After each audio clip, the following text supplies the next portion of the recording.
Welcome, Greg Davis, to Coaching in Session. How are you doing today? I'm doing great, Michael. Thanks for having me today. Of course, today I have you on as a life coach, as a author, and a writer. We're going to be talking about your work. We're going to be talking about your book and how you help the world. In your own words, tell the world who you are, what you do, and how you help.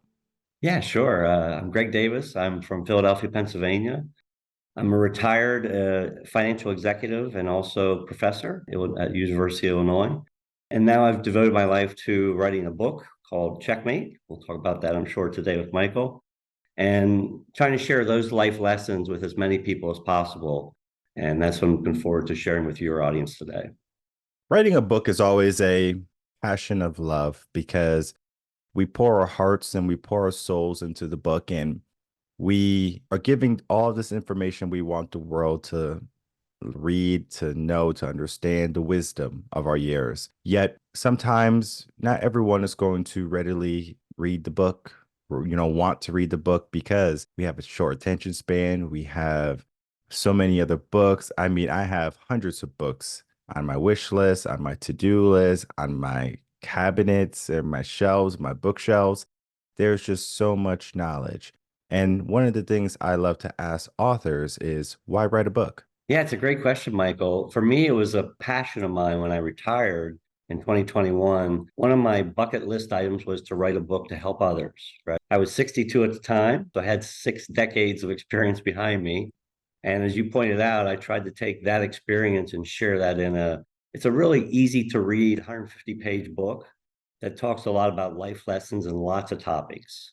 And I think, you say we all have our to-do list of books we want to read. This one's a pretty easy one to pick up and knock out in 3 or 4 hours. And you pick up a lot of information in 3 to 4 hours. No, that's important because if a book can be quick to read, people are going to read it more readily. If you have like a Harry Potter book, that right there is good. You have a whole series that could be more difficult and challenging for a person, especially when it comes to personal development, self-improvement, making their life better. Because many people, they just kind of go through with the ebb and flow of life. In your experience, I'm sure you have maybe dealt with that. Maybe you have seen people deal with that. They just kind of move through life with maybe no purpose, no passion, no drive for a better tomorrow. What would be your advice to those people to say, hey, let me switch it up, let me pivot, let me change the mindset? Yeah, it's a great question. I think it's a challenge for a lot of us because we kind of get in our day-to-day ruts, Michael. We just kind of go to work every day, whether it's work from home or going into an office, as I did for better part of probably 30 years, going in different offices, particularly at Hershey. And I love my work at Hershey, but quite honestly, I got to a point where I got burnt out. And I think we all face that at some point in our lives, in our jobs, in our careers. And the toughest part is to come off of that rebound and say, okay, what am I going to do about it, right? And for me, even though I was age 54, I decided to take a completely different approach to my career when I went into academia and trying to teach at the University of Illinois.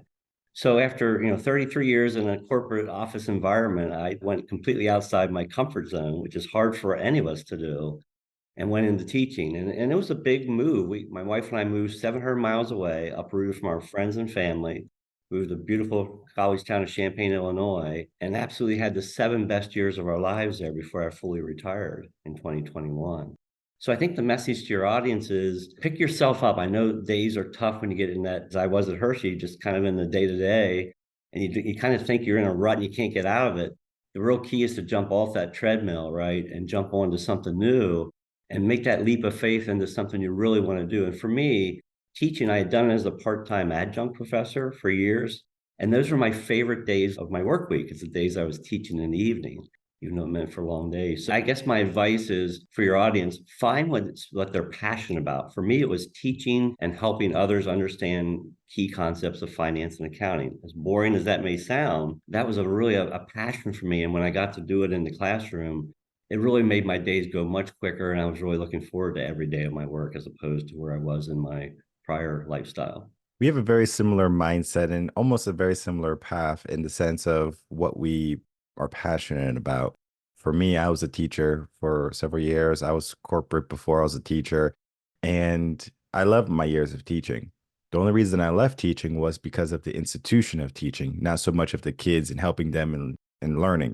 There's an aspect of teaching that is really good, right? Education, wisdom, knowledge, instilling that, guiding the next generation, right? Love that aspect of teaching, right? I wouldn't give that up.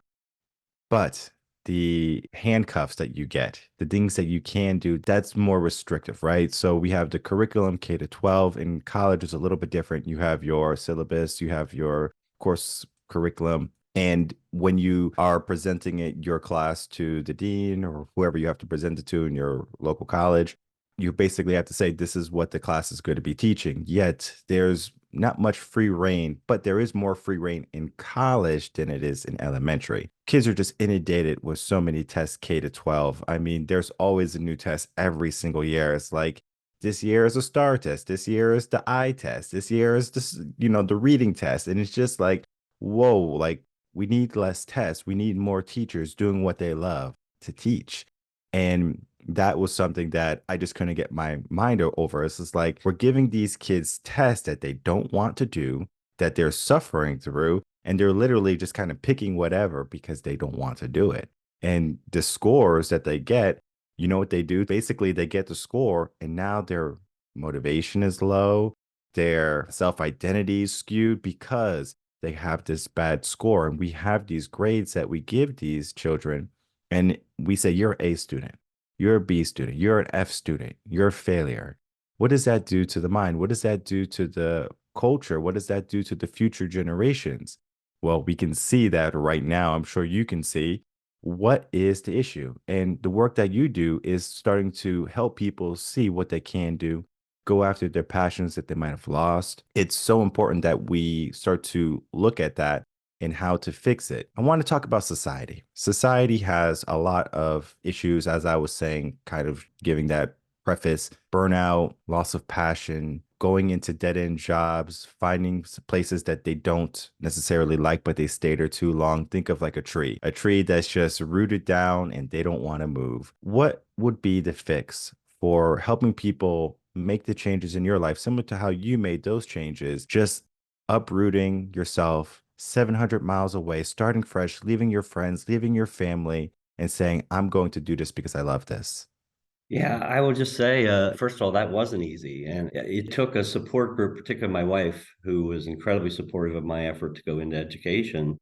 And to her credit, she was willing to take that jump of faith, as you just mentioned, to uproot. She was a physician, quite honestly, at a local hospital in Pennsylvania. And so she left a job she really enjoyed. Now, the stress was very high in her work as well. She left a job she really enjoyed to join me in that venture. And I think it's hard, thinking of your listeners hearing this conversation, they're probably thinking, well, it's so much easier said than done that somebody just moved their profession and moved 700 miles away. It wasn't something we hadn't planned, right? I mean, we had talked about this for a couple of years, and we kind of had our finances in order that we could take that leap of faith, because for her to leave a physician's job and me to leave an executive job at Hershey, we left a pretty good salary on the table. But it was for a better cause because we really wanted to both be doing things that would help other people. For me, that was teaching, and for her, that was doing volunteer work. I think the hard thing, Michael, for your audience to understand is you just have to kind of to sit down with your spouse or your better half and figure out a game plan of, look, we're not happy in the roles we're in now. We need to do something about it. And let's write down the 5 things that have to happen. And part of that is making sure you have some savings from a finance standpoint set aside. You can take that risk of faith. I did have a job when I went there, but still we were finding new living arrangements. We were making new friends. We were getting acquainted to a new area in South Central Illinois. And it was a major change of life. And it wasn't easy, but I don't regret it at all. And I think my wife would say the same thing. We made a great number of friends out in that area. And the fact that we were now living a life that helped other people was so much more rewarding. I talk about this in the book. One of my comments is, don't ever take a job just for the paycheck, because there's so much more to it. Should be so much more to a job than just the money. And that's what teaching and for her volunteering became, is the fact that you could help other people was much more rewarding. You got to take those steps, make that leap of faith, but do it with a plan in place. Just don't do it haphazardly. When I left teaching, I moved to Texas. I was in Connecticut, so right next door to PA, and been to Hershey Park a couple times. Good place, right? Fun, enjoyable. Probably bring my kids there. And what I will say is that New England, they have a very different culture. It's a very different culture. People there are just different. And when I moved, I think it was like 2,100 miles away to Texas, Austin, Texas. The people were just different. I was just like, what is going on? These people are just weird. They're trying to talk to me. They're trying to do all these things. It was a new reality for me. And it's scary because you're basically putting yourself in a situation that you're not familiar with. Not comfortable. Exactly. And a lot of people love comfort where they're like, okay, I'm going to play it safe. I'm going to move my pawns. I'm going to move my knights back and forth so I don't make any mistake. I love the chess analogies, by the way. Exactly. Because we're going to be talking about your book, Checkmate. Why is the book called Checkmate? Is it because we're setting ourselves up for that win in our life? Or is it something that we have to look at where it's just like, if we don't want to lose, we have to make moves and be the attackers in life rather than just the passive goers? Yeah, it's a great question, Michael. I think, the challenge for me in the title was I had always loved the game of chess. I played in high school when during the Bobby Fischer era, which is probably beyond some of the younger audience's knowledge base, but that's what the craze took over America back in the 70s. And then I kind of took a 45-year hiatus as I came out, went to college, and then worked. So it wasn't until I retired that I started picking up chess again. So when I wrote the book, I wanted to have some sort of chess analogy. And for me, the checkmate meant a bunch of different things. I do have chess analogies in each chapter of the 12 chapters of the book. And quite honestly, one of my favorite stories in the book with a huge lesson about teamwork is my high school chess championship story, which I won't give away, but didn't end as well as we would all like. But I learned tremendous lesson from that. I think the title for me, Checkmate, is I really want the subtitle is tips and lessons to help you make the right moves to achieve happiness. So checkmate for me is really pulling all these different moves you have to do in a chess game, just like you do in a game of life, to actually hit that ultimate finalization of hitting that checkmate in your life. What drives you to that ultimate level of happiness? As I've said before, for my wife and I, it's helping other people. And that's easy to say and sometimes not always easy to put forth in words, but that's what the checkmate was for our lives, is helping other people. And we've done that tremendously since we've taken that leap of faith back in 2014 to move to a different area and do different things with our lives. This is good information to have because people, especially in marriage, they tend to go different paths. For example, you wanted to do this, maybe your wife wanted to stay being a doctor because she put in all that work, and there's a lot to navigate. But one of the things that I think people don't necessarily know, or but I think I can kind of tell that you said you did it for a couple of years. It took a couple of years for you to plan. You communicated, right? Communication. And communication is one of those things that many relationships lack today. Most people, they just kind of passively say, hey, how you doing? Blah, blah, blah. They might do something like a date night once a year, Valentine's Day, something like that. We save our love only for exclusive holidays. And this is happiness, right? Because we get into the aspect of happiness now. As we say, we can make the right moves of life, but if you're doing all the wrong things, you're going to lose. So if you're not having good communication, if you're not planning for your future, for retirement, things along those lines, right? It's just the fundamental basics of how to live life.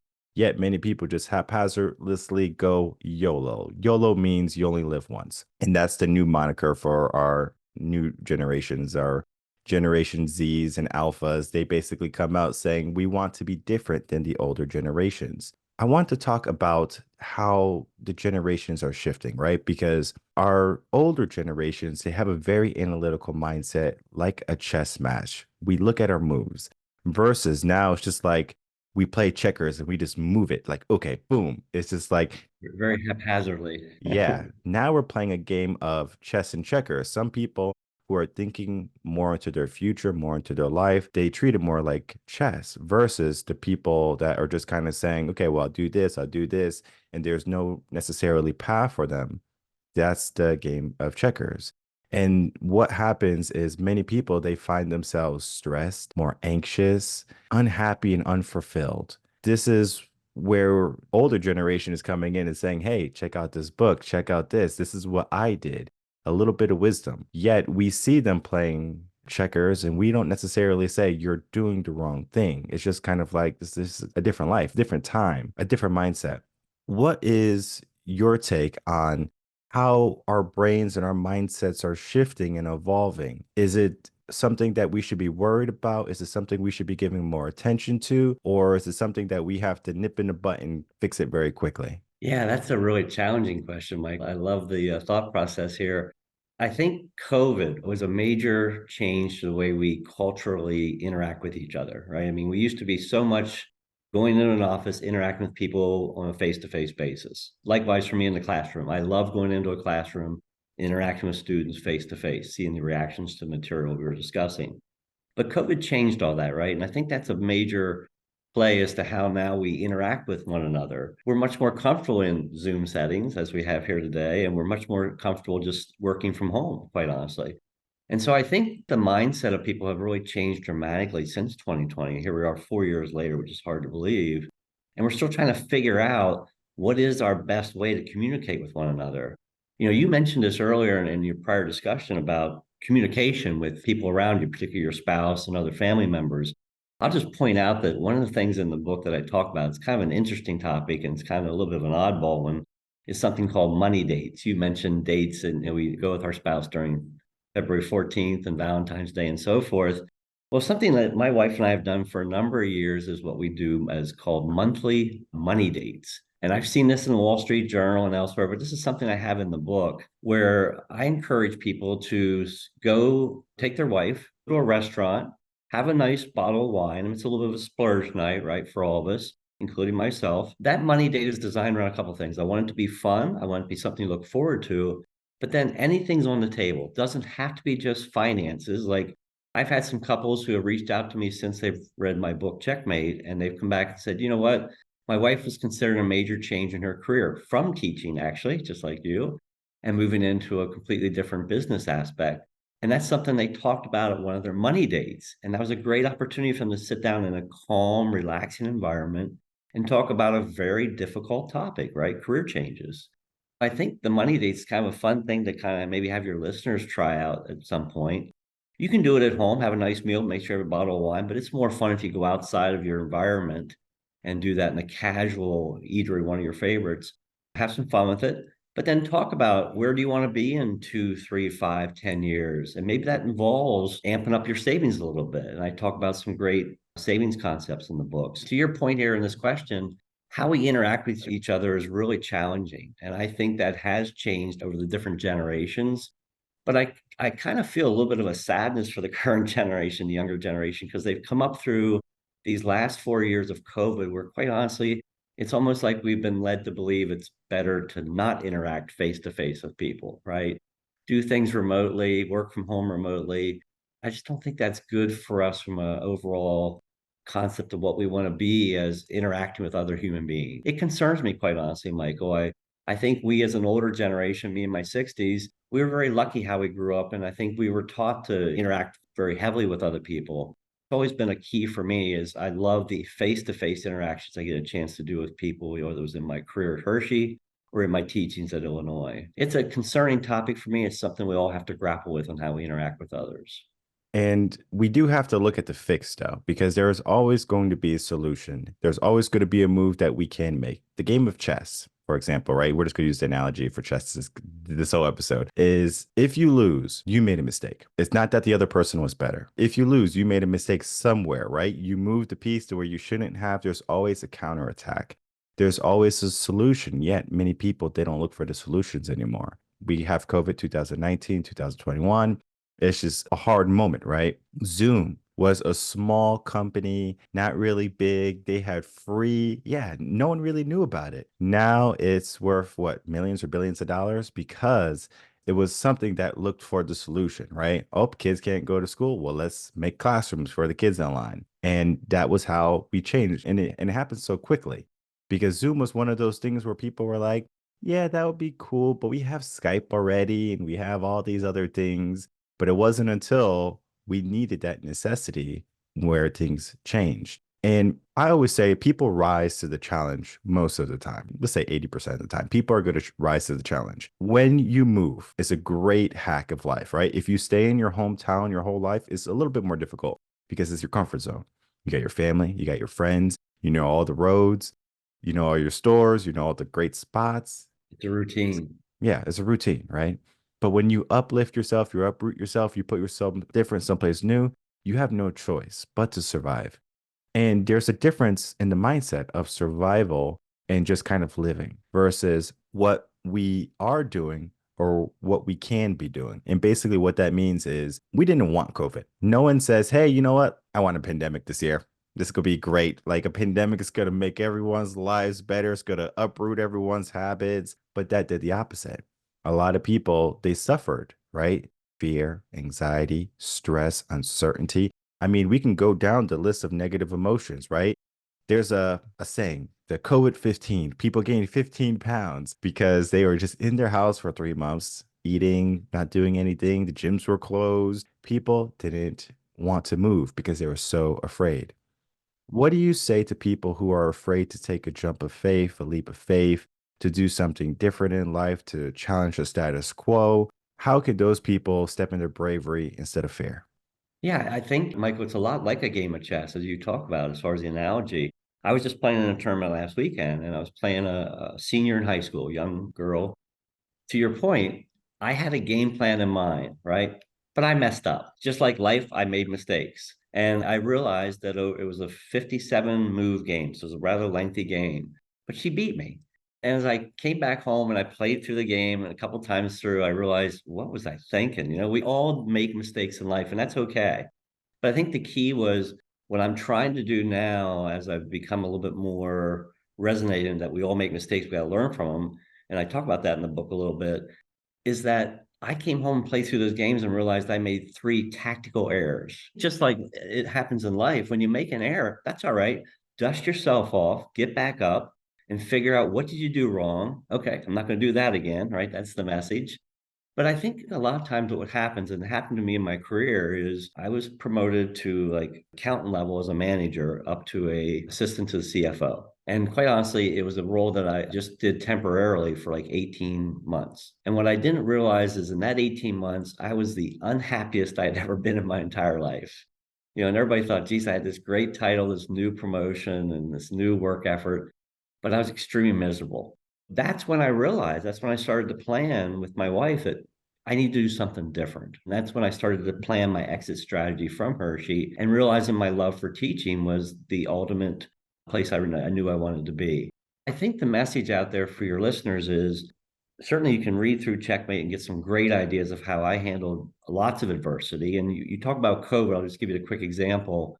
From April of 2020 through January of 2021, which was only like 8 months, 9 months, I lost three really close family members, two brothers and a brother-in-law. None of them to COVID. That's the weird part, right? None of them to the actual disease itself. Anytime you go through that kind of horrific 9 months of losing three really close family members, you can be pretty depressed, right? And I think the key for me in 2021, I still had my wife. We were still out in Illinois. So we were in this new environment, and our family was back here in Pennsylvania going through all these struggles. But again, I just had to pick myself up, come back, help out where I could with my family during those tough times. And then we planned and moved back to Pennsylvania in summer of that year. And that's when I took my final retirement from Illinois. But my point was lots of things happen there that are outside of my control, just like it does to all of your listeners, right? Things happen beyond my control. We get upset, we start yelling some expletives about what's happening to us. But the real key is recognizing you can't control a lot of that stuff that happens to each of us. The key for me is realizing what I can control. For example, in that chess game, I'm not going to make those three mistakes again the next time I play that similar type of game. I'll hopefully do better the next time in that type of a match with a young lady who's attacking me like that.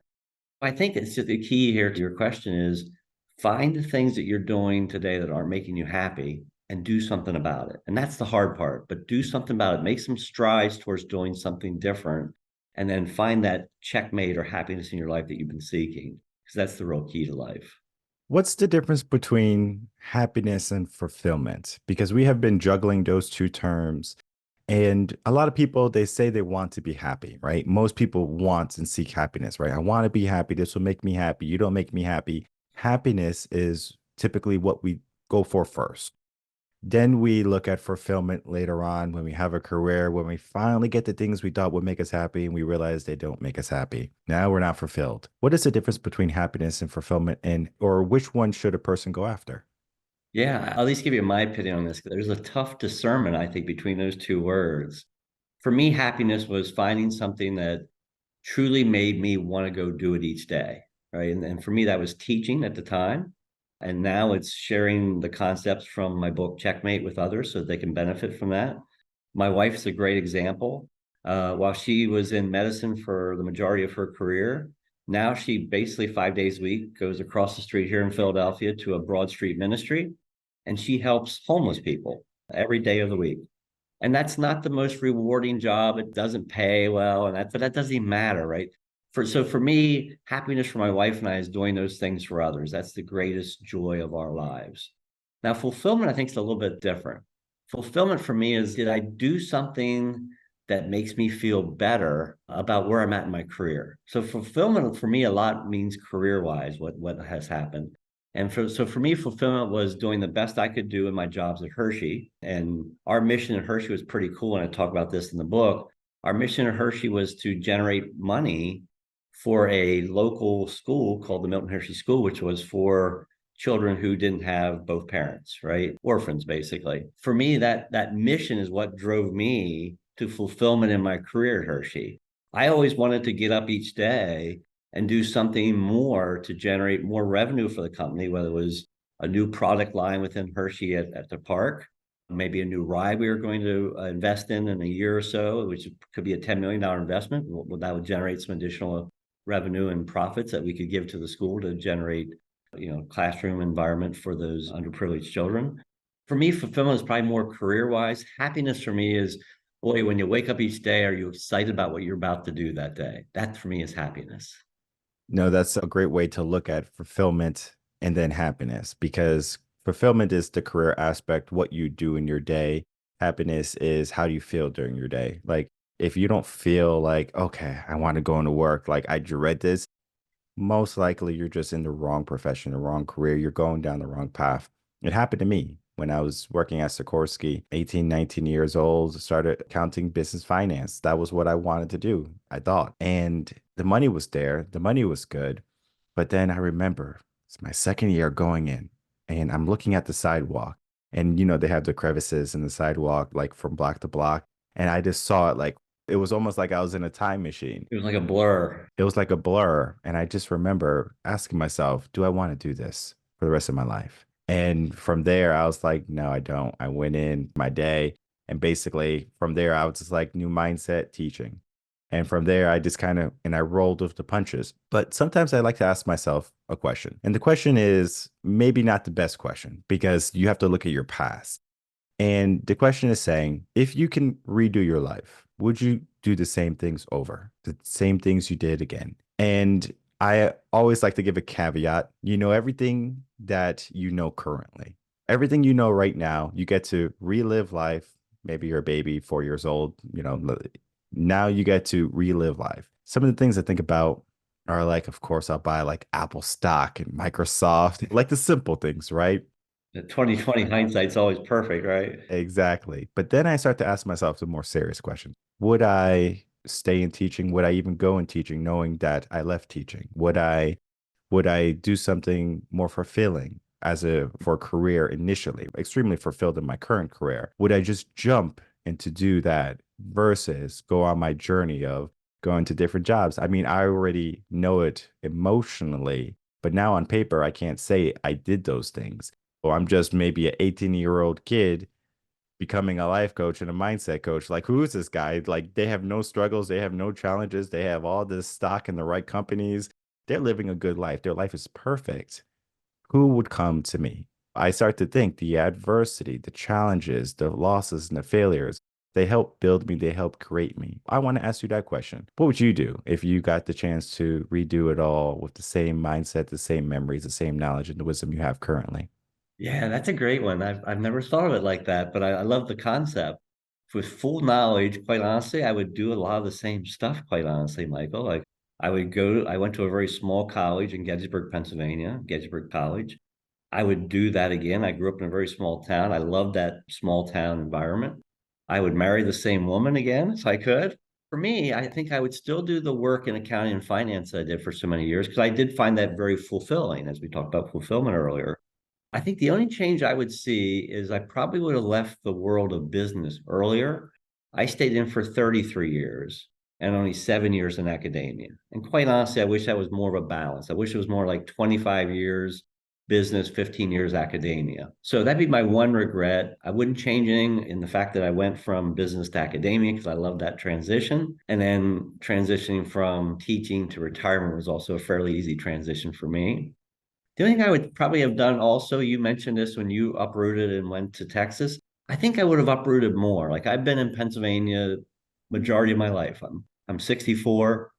I've been here all but those 7 years we were in Illinois. So I think I would have taken that opportunity, maybe seen some other parts of the country. That would have been a great kind of a do-over thing. I am in the same boat as uplifting and moving from spot to spot. There's a joy that I get when it comes to starting fresh, building everything new. It's almost like we are building our dream house.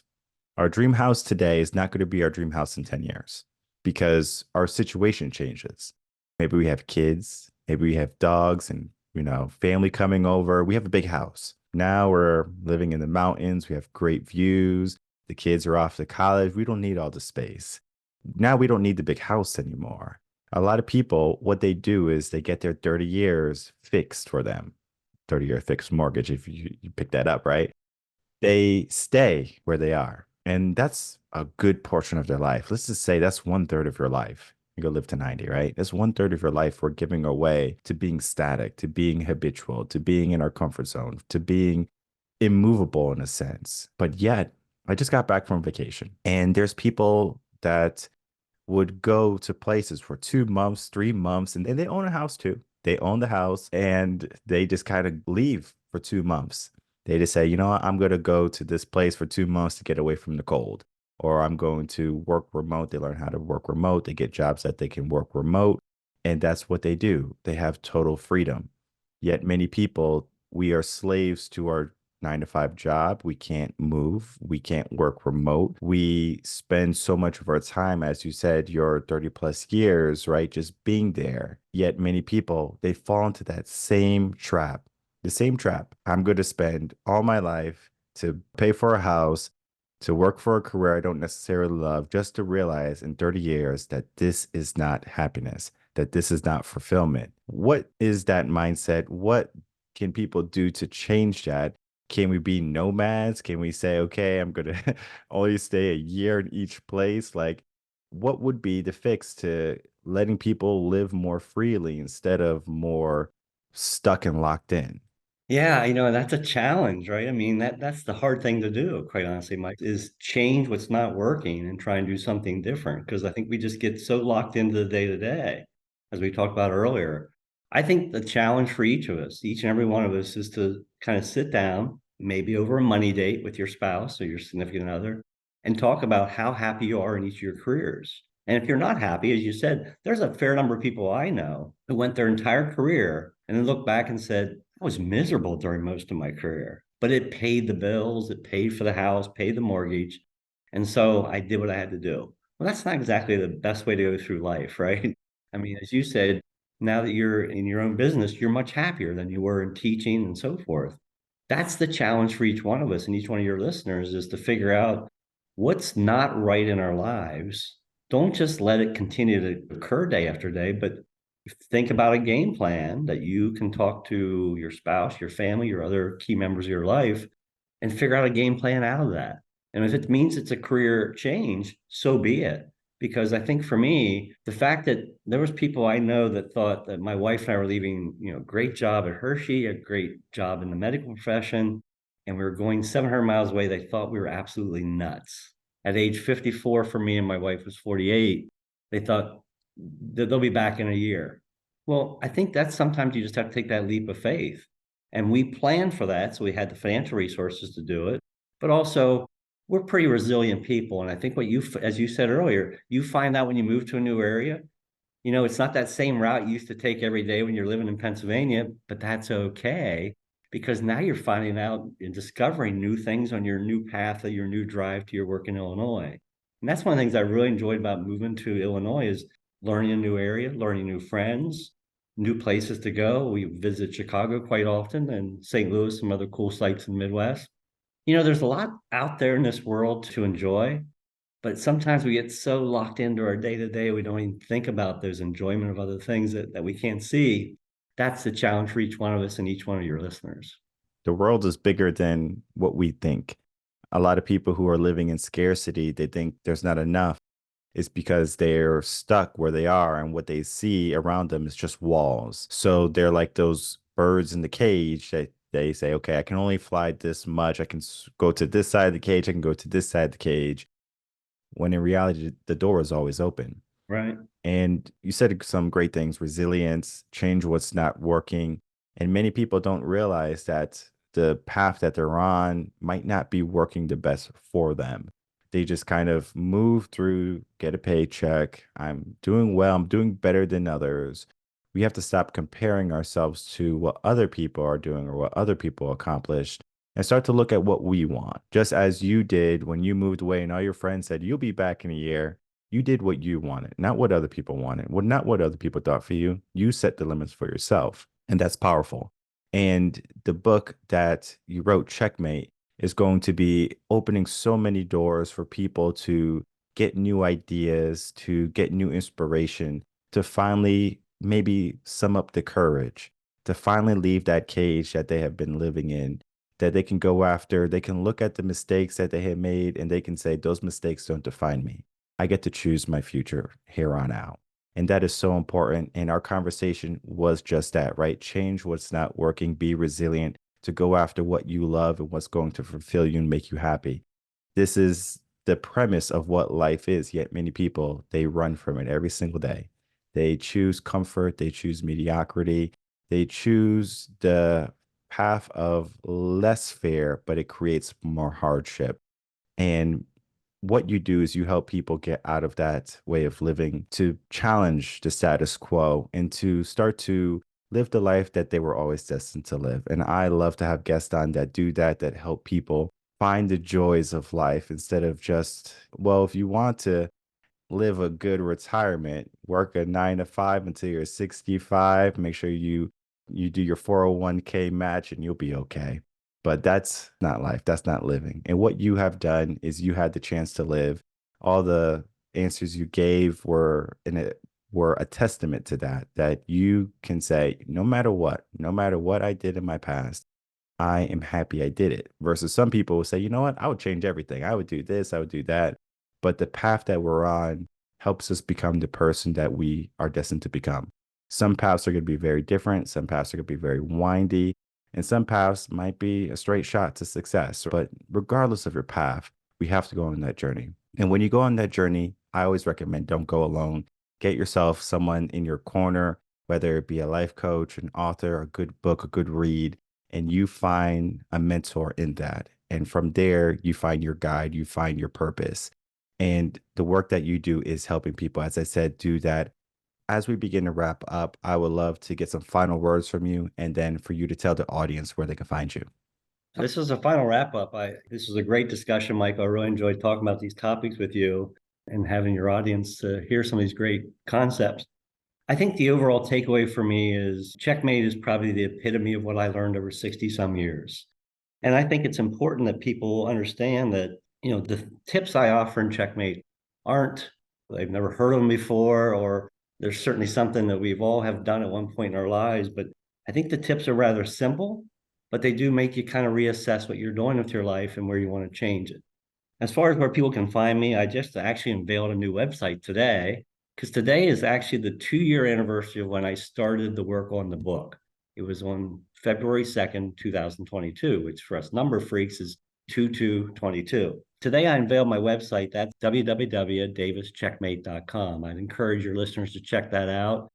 I offer a whole bevy of services there with signed books that I ship out, as well as some other services for speaking engagements, whether they can be remote or live. And I just think the overall premise of what we talked about today is every one of us in our lives today probably has something they want to change. The The key is just to be able to do something about it. And that's not easy to do. And I talk about lots of perseverance issues in chapter 3 in my book. A quick example would be Milton Hershey, who developed the town of Hershey. He went bankrupt 3 times in his life before he actually developed the success for developing chocolate. And the key takeaway from my book, Checkmate, is pick up a couple of tips from that book, apply them to your own life, and I think you'll be on a different plane to where I hope you're much happier.